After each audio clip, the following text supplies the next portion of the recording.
మొన్న జరిగినటువంటి మన గ్రామ సభలు వార్డు సభలు, ఆ గ్రామ సభలు వార్డు సభలు అసలు వాళ్ళు ఎందుకు పెట్టిర్రో కూడా అసలు ప్రభుత్వానికి అర్థం కాదు. అసలు రేవంత్ రెడ్డి ఈ గ్రామ సభలు వార్డు సభలు ఎవరి కోసం పెడుతురు, ఎందుకోసం పెడుతురు అని చెప్పేసి మేము అడుగుతూ ఉన్నాం. ఎందుకంటే గతంలో ప్రజాపాలన పేరు మీద దరఖాస్తులు తీసుకున్నారు. అటువంటి దరఖాస్తులు లక్షలలో పెండింగ్ ఉన్నాయి. ఒక్కటి కూడా దానికి సమస్యకు పరిష్కారం దొరికిందా? ఇలా గ్రామ సభ కానీ వార్డు సభ కానీ మీరు పెడితే ప్రభుత్వం అనేది ప్రజలకు జవాబుదారితనంగా ఉండాలి. అసలు గ్రామ సభలో ఏం చర్చ జరిగింది, ఎందుకు గ్రామ సభ పెట్టారు, ఆ వార్డు సభలలో ఏం జరిగింది, ప్రజలకు ఏం చెప్పాలని చెప్పేసి మీరు గ్రామ సభ వార్డు సభ అని చెప్పేసి మొన్నటి వరకు రేవంత్ రెడ్డి గారు అసెంబ్లీ పెట్టి ఆటల పోటీలు పెట్టి టైంపాస్ చేసేది. ఎక్కడ కూడా మరి సమస్యలకు ప్రజల యొక్క సమస్యలకు పరిష్కారానికి ఎక్కడ కూడా తాగులేదు. ఇవాళ అదే పేరు మీద మళ్ళీ కొత్త నాటకానికి తెరలేపారు. గ్రామాలలో వార్డులలో మళ్ళీ ఒక కొత్త నాటకం వచ్చిన తర్వాత ప్రజాపాలన, మళ్ళీ దాని తర్వాత ఇంకో మీటింగ్, మళ్ళీ ఇప్పుడు మళ్ళీ గ్రామ సభలు వార్డు సభలు అని చెప్పేసి హంగామా చేసుడు తప్ప దాంట్లో మీరు ఇచ్చినటువంటి హామీలు, మీ మేనిఫెస్టో ప్రకారం ఇచ్చినటువంటి హామీల గురించి 6 గ్యారంటీలలో ఏ ఒక్క హామీ అయినా అమలైందా? ప్రజలకు ఏం చెప్తా ఉన్నారు? ఇవాళ మా ఒక గ్రామ పంచాయతీలో మా కార్యకర్తలు వేసి అడిగితే అసలు మేము ఇచ్చిన పెన్షన్లే బీఆర్ఎస్ అధికారంలో ఉన్నప్పుడు ఇచ్చినటువంటి పెన్షన్లు, మరి రైతు బంధు, రైతు రుణమాఫీ, రైతు బీమా ఇవే చెప్పుకుంటూ వస్తుండట. అసలు మీరు గ్రామ సభ పెట్టింది దేనికోసం? దేనికోసం గ్రామ సభ పెట్టారు? 2.5 సంవత్సరాలు అయింది కదా. అసలు గ్రామ సభలు పెట్టిర్రు. పెడితే నువ్వు ఇచ్చిన హామీలు 100 రోజులలో అమలు చేస్తావని చెప్పినావు. దాదాపు 100 రోజులు అయిపోయింది, ఎప్పుడో ఒక్కటి కూడా అమలు కాలేదు. దానివల్ల ఏమన్నా ప్రజలకు ఉపయోగం ఉందా? అధికారులు ఇబ్బంది పడుతున్నారు. ఇలా ప్రజాప్రతినిధులు కావచ్చు, అధికారులు కావచ్చు, గ్రామ సభ వార్డు సభ పెట్టాలంటే వెనుకడు వేస్తున్నారు, వెనుక ముందు అవుతున్నారు. ఎందుకనంటే ఏం చెప్తాం మేము ప్రజలకు? ఏం హామీలు ఒక్కటి కూడా అమలు కాదు, ఏం చెప్తామని చెప్పేసి వెనకాడుతూ ఉన్నారు. ఇవాళ తెలంగాణ రాష్ట్రం కానీ జైత్యాలు కానీ ఇవాళ చూసినట్టయితే కేసీఆర్ పాలన 10 సంవత్సరాలు బంగారు పాలన జరిగింది. సార్ను పక్కన పెట్టి ఇవాళ మళ్ళీ రేవంత్ రెడ్డి మార్పు అని అంటే రేవంత్ రెడ్డిని తీసుకొస్తే అసలు నీ ఏ మార్పు జరిగింది? ఏం చేసినావు? 6 గ్యారంటీలలో ఒక బస్సు తప్ప ఇలా సబ్సిడీ గ్యాస్ సిలిండర్ కొరత ఉంది. ఒక్కలా కూడా దాదాపు 75% కూడా సబ్సిడీ గ్యాస్ సిలిండర్ కాలేదు. మీరు ఇచ్చినటువంటి కొత్త సంక్షేమ పథకాలు ఏమన్నా ఇచ్చిర్రా? ఇలా తులం బంగారం, కళ్యాణ లక్ష్మి మరి అమలైందా? ఎంతమంది ఆడబిడ్డలకు మీరు కళ్యాణ లక్ష్మి, తులం బంగారం ఇచ్చిర్రు? అదే గ్రామ సభలో చర్చ జరగాలి, మీరు ఇచ్చినవి చెప్పాలి. ఇలా మహాలక్ష్మి పథకం ద్వారా 2500 ఎంతమంది మహిళలకు ఇచ్చిర్రు? ఏ గ్రామంలో ఎంతమందికి ఇచ్చిర్రు? ఏ వార్డులో ఎంతమందికి ఇచ్చిర్రు? విద్యా భరోసా కార్డు 5 లక్షల పథకం అని చెప్పేసి మీరే చెప్పినవి, మేము చెప్పినవి కాదు, మీరే చెప్పిండ్రు.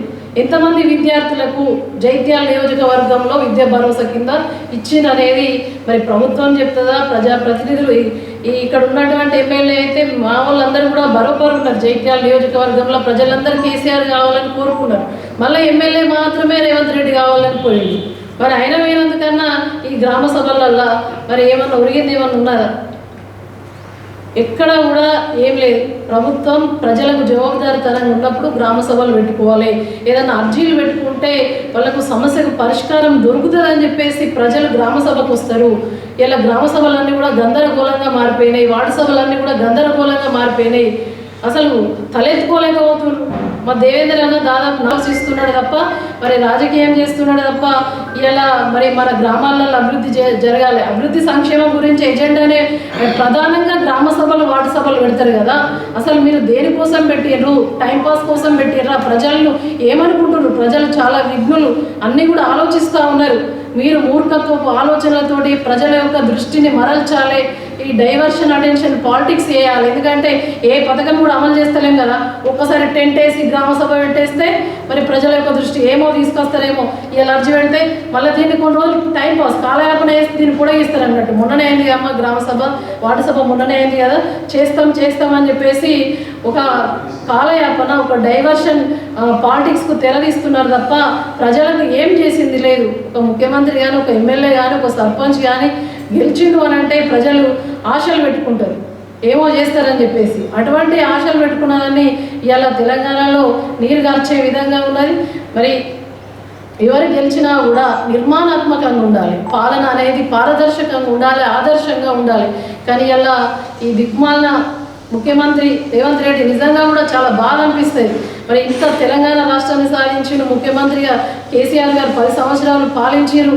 కొట్లాడి ఎంతోమంది విద్యార్థుల యొక్క త్యాగ ఫలంగా వచ్చిన తెలంగాణలో ఇటువంటి తెలంగాణ ద్రోహి, దాంట్లో మళ్ళీ తెలంగాణ ద్రోహి ముఖ్యమంత్రి అవ్వడం చాలా మరి బాధాకరం అని చెప్పేసి ఆవేదన వ్యక్తం చేస్తున్నారు. ఏదేమైనా కూడా ఇవాళ కలెక్టర్ గారు మరి దీనికి స్పందించాలి, మరి ఇక్కడ ఉన్నటువంటి ఎమ్మెల్యే గారు స్పందించాలి. ఈ వార్డు సభలు, గ్రామ సభలలో మీరు ఇచ్చిన పథకాలు ఏం పరిష్కారమైనాయి, మేము ఇచ్చినవి చెప్పుకోడు కాదు.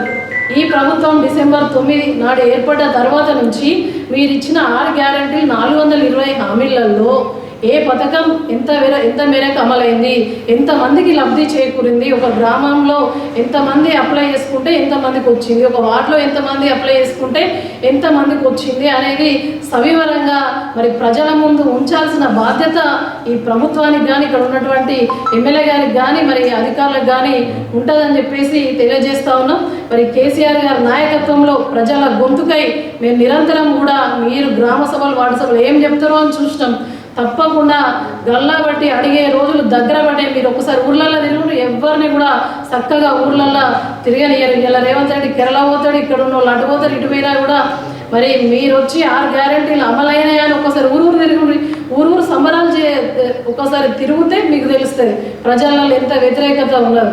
కాబట్టి మేము మాత్రం బీఆర్ఎస్ పార్టీ కుటుంబ సభ్యులుగా కేసీఆర్ గారి నాయకత్వంలో ప్రజలకు ఎప్పుడు కూడా అండగా ఉంటాం, ఎప్పటికప్పుడు నిలదీస్తూనే ఉంటాం.